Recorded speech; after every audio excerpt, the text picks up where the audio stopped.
సాంబయ్య ఏనుగు. ఒకరోజు సాంబయ్య అడవి గుండగా వెళుతున్నాడు. దారి మధ్యలో ఒక ఏనుగు కుంటుకుంటూ సాంబయ్యకు ఎదురొచ్చింది. ఏనుగు సాంబయ్యను దగ్గరకు రమ్మని పిలిచింది.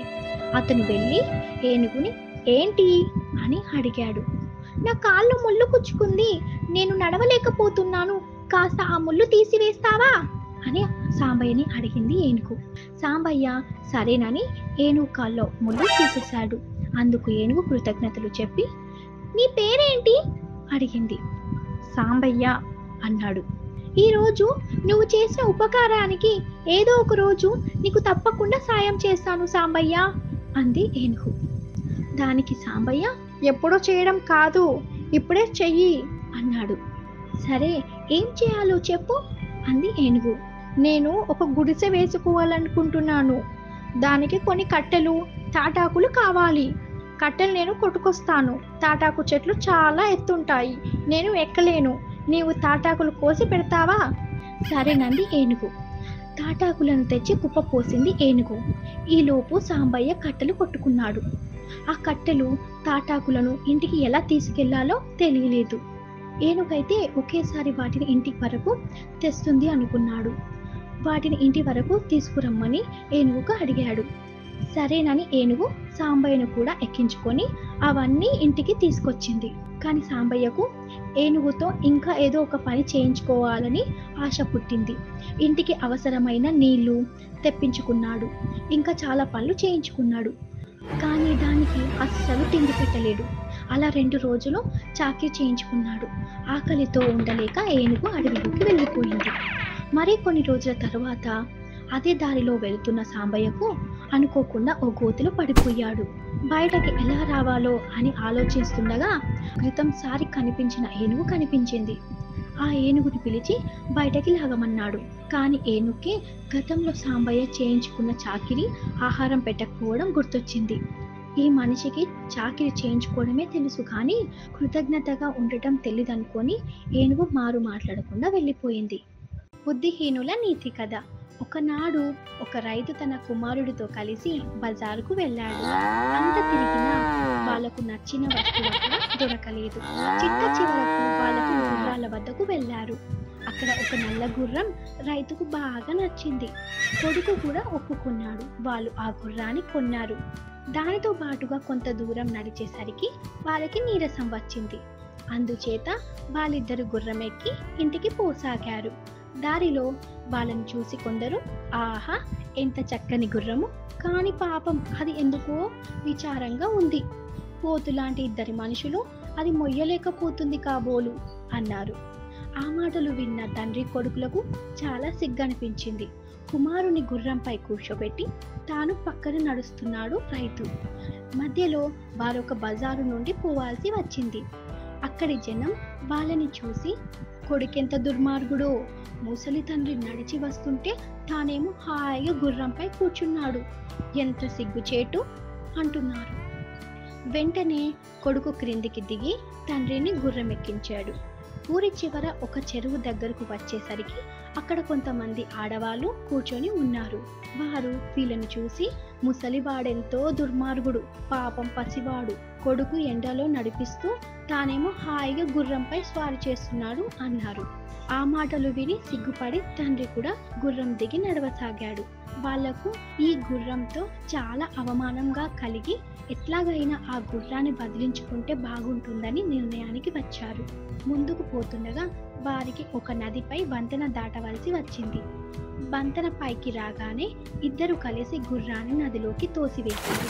అది పూర్తిగా మునిగిపోయిన తరువాత అమ్మయ్య, ఈ గుర్రం పీడ వదిలింది అనుకొని ఇద్దరు ఆనందంగా ఇంటికి చేరుకున్నారు. వారికి సొమ్ము నష్టపోయామని చింతే లేదు. ఈ కథలోని నీతి ఏమిటంటే చెప్పుడు మాటలు విని చెడిపోకు. గొప్పతనం. అడవిలో ఉన్న అన్ని జంతువుల్లో ఎలుగుబంటి గొప్పలు చెప్పుకోవటం అంటే చాలా ఇష్టం. దానికి అత్యంత సన్నిహిత స్నేహితుడు నక్క. ప్రతిరోజు ఇద్దరు కలిసి అడవిలోకి షికారుకు వెళ్ళేవారు. అలా నడుస్తూ వారు అన్ని విషయాలు చర్చించుకునేవాళ్ళు. ఇద్దరిలో ఎలుగుబంటి ఎక్కువ మాట్లాడుతూ గొప్పలు చెప్తూ ఉండేది. నక్కకు అది నచ్చకపోయినా తన మిత్రుడు కావడంతో సహించేది. కానీ ఎలుగుబంటి ఇవేమి పట్టేవి కావు. తన ధోరణిలో అది గొప్పలు చెప్పుకుంటూ పోయేది. నక్కకు ఆ మాటలు విని విని విసుకొచ్చింది. ఎలుగుబంటి నా ప్రాణ స్నేహితుడు పొరపాటు చేస్తుంటే మానిపించడం స్నేహధర్మం అని అనుకుంది నక్క. ఒకరోజు ఇద్దరు కలిసి అడవిలోకి షికారుకు బయలుదేరారు. ఎలుగుబంటి యథావిధిగా తన ధోరణి ప్రారంభించింది. ఈ అరణ్యంలో జంతువులన్నిటిలో మాదే చాలా ఉత్తమమైన జాతి. అయితే దేని మేము తక్కువగా చూడం. అయినా మాకు అన్ని జీవుల పట్ల సమానమైన గౌరవం ఉంది. ముఖ్యంగా మనుషుల పట్ల మరింత గౌరవం ఉంది. చచ్చిన మనుషులను మేము అసలు ముట్టుకోము. ఇతరుల జంతువుల్లాగా ఆహారం కోసం కక్కుర్తి పడం. ఎప్పుడైనా చంపితే మనుషుల్నే చంపుతామేమో కానీ అంది. ఎలుగుబంటికి బుద్ధి చెప్పడానికి నాకు మంచి అవకాశం వచ్చింది. వెంటనే నిజమే, మీకు చచ్చిన మనిషి పట్ల మహా గౌరవం ఉంటుంది తప్ప బతికి ఉన్న మనుషుల పట్ల కాదు. గౌరవం అంటూ బతికి ఉన్న మనిషిని చంపటం కాదు. చచ్చిపోయిన మనిషి పట్ల గౌరవం చూపించడం వల్ల ఉపయోగం ఏమిటి అని ప్రశ్నించింది. ఆ మాటలతో ఎలుగుబంటి సిగ్గుపడింది. కానీ దానికి నక్క మాటల్లో ఉన్న నిజం అర్థమైంది. అందుకే ఏమీ మాట్లాడకుండా నడవడం ప్రారంభించింది. అయితే ఆ రోజు నుంచి ఇక గొప్పలు చెప్పడం మానేసింది. స్నేహం కోసం.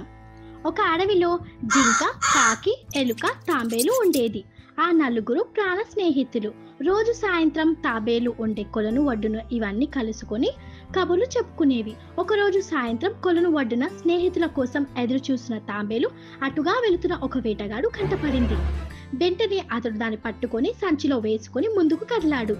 అప్పుడే కొలను వైపు వస్తున్న కాకి అది గమనించింది. ఈ విషయం జింక ఎలుకకు చెప్పింది. తమ స్నేహితుని ఎలా అయినా కాపాడుకోవాలి అని మూడు తీవ్రంగా ఆలోచించాయి. ఇంతలో ఎలుకకు చక్కటి ఉపాయం తట్టింది. దానికి కాకి జింకలకు చెప్పింది. జింక వేటగాడి ముందు నుంచి వేగంగా పరిగెత్తు వెళ్ళింది. వెళ్ళేదారుల్లో చనిపోయినట్టు పడుకుంది. కాకి దాని మీద వాలి కళ్ళు పొడుచుకొని తింటున్నట్టు నటించింది. అది చూసి ఈరోజు జింక మాంసం దొరికింది అని వేటగాడు సంబరపడిపోయాడు. తాంబేలున్న సంచిని భుజం మీద నుంచి కింద పెట్టి జింకను ఈడ్చుకుపోవడానికి నార కోసం వెతకసాగాడు. ఇదే సరైన సమయమని భావించి ఎలుక తాంబేలున్న సంచిని కొరికేసింది. దాంతో తాంబేలు బయటపడి దగ్గరలో ఉన్న పొదలోకి వెళ్ళిపోయింది. జింక మీద కూర్చొని ఇదంతా గమనించిన కాకి వెంటనే కావు కావుమంటూ ఎగిరిపోయింది. తమ ఉపాయం ఫలించింది, తాంబేలు తప్పించుకుందన్న విషయం అర్థం చేసుకుని జింక వెంటనే లేచి పారిపోయింది. చనిపోయింది అనుకున్న జింక లేచి పరుగు తీసేసరికి వేటగాడు నివ్వెరపోయాడు. జింక పోతే పోయింది, తాంబేలు తీసుకెళ్దాం అనుకుని సంచిని తీసేసరికి అందులో తాంబేలు లేదు. దొరికిన దాంతో తృప్తి పడక అత్యాశకు పోయాని అని వేటగాడు పశ్చాత్తపడ్డాడు. ఎలాగైతే తమ మిత్రుడిని కాపాడుకోగలిగామని కాకి, జింక, ఎలుక ఎంతో సంతోషించాయి. కుక్క మాంసం ముక్క. నీతి కథ. ఒక రోజున ఒక కుక్క బజార్లో పోతుంటే దానికి ఒక మాంసం ముక్క దొరికింది. దానికి చాలా ఆకలిగా ఉంది. కానీ అక్కడే తినడం దానికి నచ్చలేదు. హాయిగా కాలువ ఆవలి ఒడ్డుకుపోయి ఎవరూ లేని చోట తింటాను అనుకుంది. కాలువ మీదనున్న చిన్న వంతెన దాటి ఆవలి వైపుకు పోతూ పోతూ నీళ్లలోకి చూసింది. అక్కడ ఒక కుక్క, దాని నోట్లో కూడా మాంసం ముక్క కనిపించాయి. అది తన నీడ అని దానికి తెలియదు. అబ్బా, ఆ మాంసం ముక్క ఎంత బాగుందో! ఆ ముక్క కూడా నాకు వస్తే నాకు 2 ముక్కలుంటాయి. హాయిగా తినవచ్చు. నేను గట్టిగా మరిగితే ఆ కుక్క హడలిపోయి ఆ మాంసాన్ని వదిలేసి పారిపోతుంది అనుకొని బూ బూ అని అరిచింది. ఇది మురిగితే ఆ కుక్క జవాబుగా ఏమీ మురగలేదు. కానీ ఒక చప్పుడు మాత్రం వినిపించింది. అది కుక్క నోట్లోని మాంసం ముక్క నీళ్లలో పడిన చప్పుడు. అయ్యో, లేనిదాన్ని నమ్మి ఉన్నదాన్ని కూడా పోగొట్టుకున్నానే అంటూ ఏడుస్తూ కూర్చుంది. కథలోని నీతి ఏమంటే, లేని దానికి ఏడిస్తే ఉన్నది కూడా పోతుంది.